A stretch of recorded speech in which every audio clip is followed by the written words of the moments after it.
Hello dear students, I am Rajveer, your German language teacher. आप एक registered nurse हैं India में और एक इंटरनेशनल जॉब अपॉर्चुनिटी को सर्च कर रहे हैं, तो आपके लिए जर्मनी एक बेस्ट डेस्टिनेशन हो सकता है।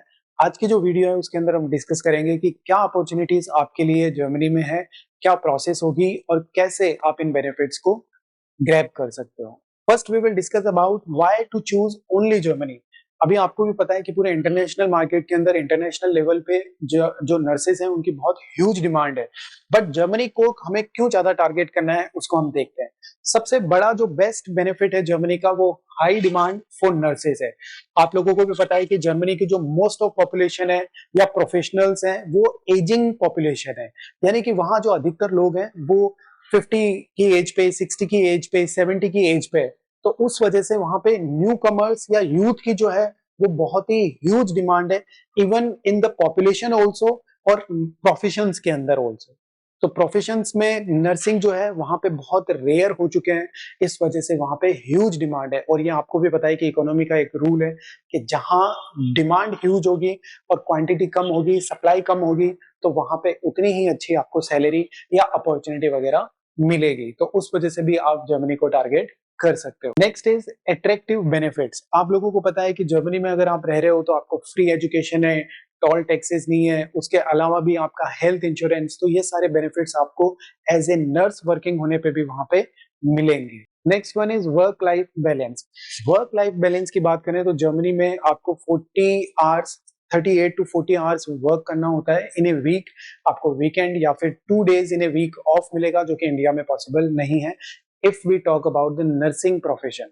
उसके अलावा आप लोगों को ओटी अगर आप करते हो तो डबल सैलरी भी आपको प्रोवाइड होती है। तो ये सारे बेनिफिट्स आपको वर्क लाइफ बैलेंस में हेल्प करते हैं। Career growth opportunities in every profession, you know कि जिस भी प्रोफेशन में आप हो, अगर उसमें कुछ ना कुछ स्किल्स को ऐड कर रहे हो तो डेफिनेटली आपको इन फ्यूचर उसके बेनिफिट्स मिलते हैं।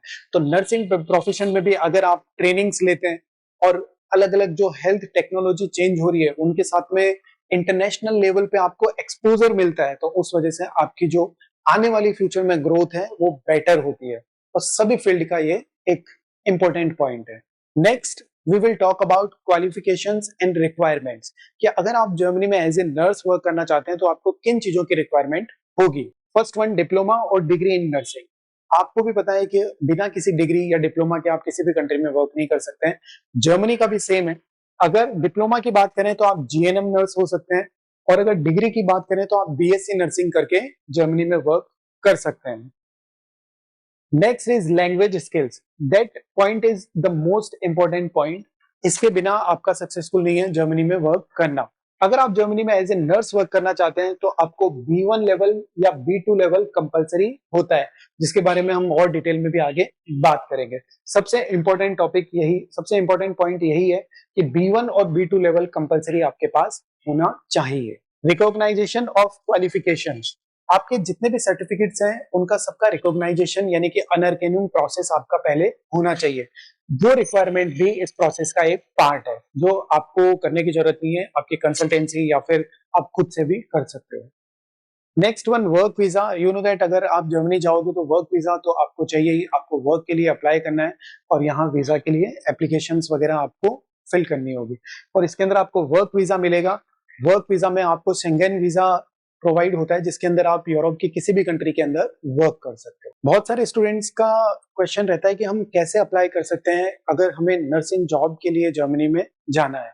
तो आपको भी ध्यान है कि अगर सबसे इंपॉर्टेंट पॉइंट है तो वो है लर्न जर्मन। B1 और B2 लेवल इसमें कंपलसरी है।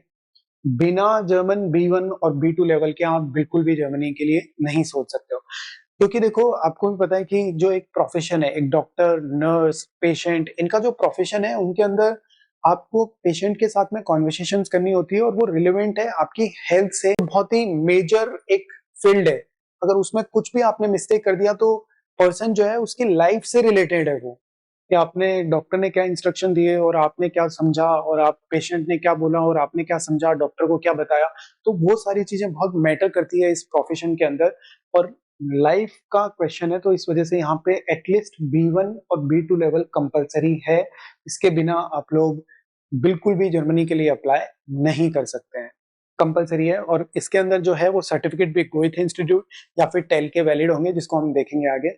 नेक्स्ट वन, डॉक्यूमेंटेशन प्रिपरेशन, कि डॉक्यूमेंट्स आपके क्या क्या होने चाहिए। जैसे आपके ट्रांसक्रिप्ट्स हैं वो आपको रेडी रखने होंगे, डिग्री सर्टिफिकेट्स हैं, जो भी आपकी डिग्री है उसको अनरकेनुम प्रोसेस करनी होगी आपको, and work experience letters. Work experience है तो आपके लिए बहुत ही अच्छा है। वैसे जर्मनी में आप मिनिमम 4-5 मंथ 6 मंथ्स का एक्सपीरियंस के साथ में भी और कई कई जगह बिना एक्सपीरियंस के भी आप अप्लाई कर सकते हो, क्योंकि ह्यूज डिमांड है। वर्क एक्सपीरियंस लेटर्स आपको शो करने होंगे। Ensure documents are translated into German by certified translators. आप लोगों को ऑन टाइम आपके जो डॉक्यूमेंट्स हैं, सभी documents related to your nursing degree and 10-12 सब कुछ, वो सारे के सारे डॉक्यूमेंट्स आपको जर्मन में ट्रांसलेट करके रखने हैं, और वो भी सर्टिफाइड ट्रांसलेटर्स के थ्रू। ऐसा नहीं है कि किसी के थ्रू भी, जैसे आपने कहीं से भी ट्रांसलेट करवा लिया और that will be not valid, only from the certified translators. Practical experience also आप शो कर सकते हो अगर आपने किसी हॉस्पिटल वगैरह में लिए हैं। Next one, visa application. Visa application का प्रोसेस बहुत ही आसान है। आपको स्लॉट लेना होता है। जब आपके पास ऑफर लेटर आ जाएगा जर्मनी से, आपका इंश्योरेंस वगैरह सब कुछ कंप्लीट हो जाएगा, तो आपको वीजा एप्लीकेशन का प्रोसेस स्टार्ट करना होता है। For that we will talk later. अब हम बात करते हैं कि सबसे बड़े बेनिफिट्स क्या होंगे अगर आप nursing as a nurse work करते हो जर्मनी में। High salary potential. आप लोगों को भी पता है कि अगर आप इंडिया में एज ए नर्स वर्क करते हो तो बिगिनर्स जो है उनकी सैलरी 15,000 से स्टार्ट हो सकती है, 12,000 15,000 से स्टार्ट होके, और मैक्सिमम अगर कोई एक्सपीरियंस्ड है, 4-5 इयर्स का मिनिमम एक्सपीरियंस है, तो उसकी सैलरी 30,000 to 40,000 पे क्लोज हो जाती है। ये हमारे इंडिया का सिनेरियो है। प्लस आपको साथ में वर्क करना पड़ता है कई बार 8 to 10 hours. I am not saying every single day, 8 to 10 hours भी हो जाता है। 8 तो है ही, 10 आवर्स में एक्सपेंड भी कर जाता है, तो वो भी हमारे लिए प्रॉब्लम है। और जो सैलरी का है वो 40,000 से ज्यादा बहुत रेयरली जा पाती है। गवर्नमेंट जॉब की मैं बात बिल्कुल नहीं कर रहा हूँ, मैं प्राइवेट सेक्टर की बात कर रहा हूँ। तो हाई सैलरी पोटेंशियल आपको जर्मनी में मिल जाएगा। आपकी जो सैलरी है वो तकरीबन स्टार्ट हो जाएगी 2,800 यूरो से लेके 3,500 यूरो तक आपकी सैलरी जा सकती है, जो कि अगर मैं बात करूं तो तकरीबन 2.5 लाख से लेके और 2.5 लाख से लेके 3.5 लाख तक जा सकती है per month. I am talking about permanent residency. आपको भी पता है कि किसी भी कंट्री में आप इजीली परमानेंट रेजिडेंसी जो है, पीआर जो है, वो नहीं ले सकते हो। बट जर्मनी में बहुत ही ज्यादा हाई प्रोफेशनल और स्किल्ड वर्कर्स की बहुत डिमांड है। उसकी वजह से जो पीआर है वो भी इजी कर दिया गया है। अभी जो जर्मनी के चांसलर थे वो इंडिया में थे, और बहुत सारे जो वीजा रिस्ट्रिक्शंस हैं वो भी बहुत कम हुए हैं, और साथ में पीआर जो मिलने का एक क्राइटेरिया है उसको बहुत लेस कर दिया है। जर्मनी में अगर आप 3 ईयर से वर्किंग है और आपके पास जर्मन लैंग्वेज भी है तो इजीली आपको 3 ईयर्स में पीआर मिल जाएगा। पीआर के क्या क्या बेनिफिट्स होते हैं हम कभी और डिस्कस करेंगे। Opportunities for family. कई बार बहुत सारे स्टूडेंट्स के दिमाग में ये रहता है कि अगर मान लीजिए हम चले गए तो हमारी फैमिली का क्या होगा, specially for the married people.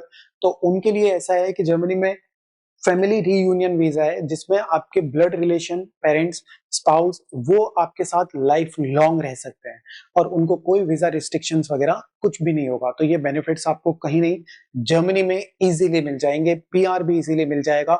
अगर आप अपनी फैमिली के साथ में जर्मनी रहते हैं जर्मनी में, तो अगर आपके बच्चे हैं तो उनको भी इंटरनेशनल लेवल पे एक एजुकेशन मिलेगी।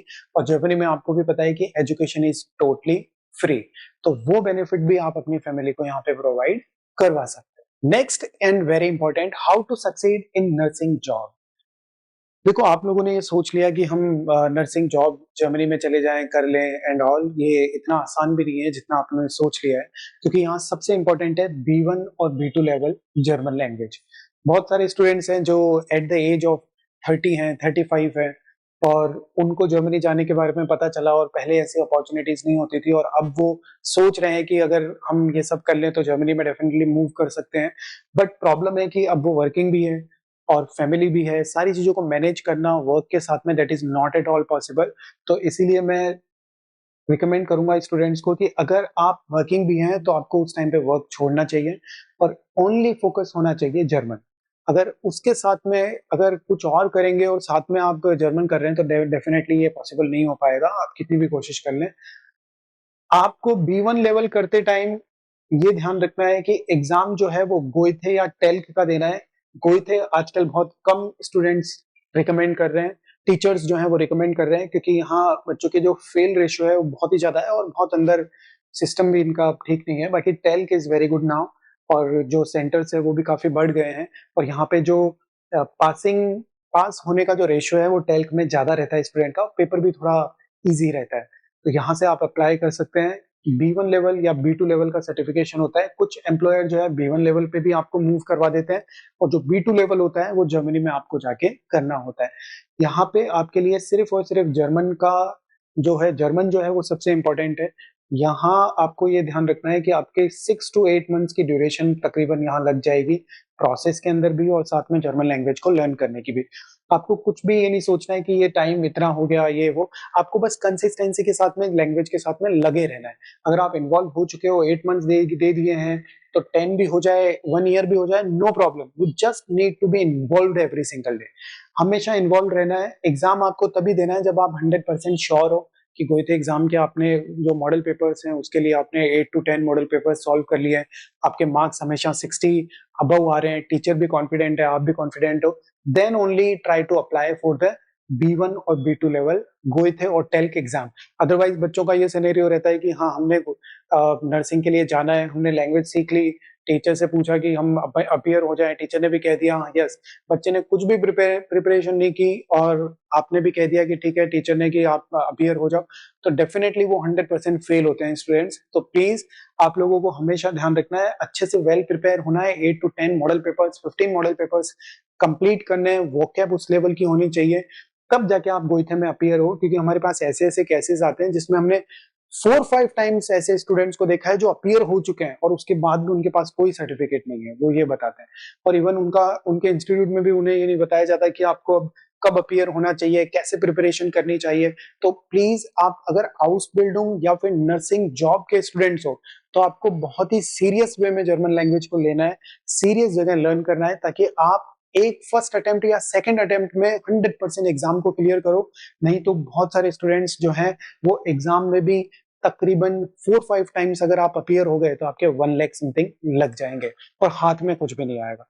तो प्लीज इन चीजों को ध्यान रखो।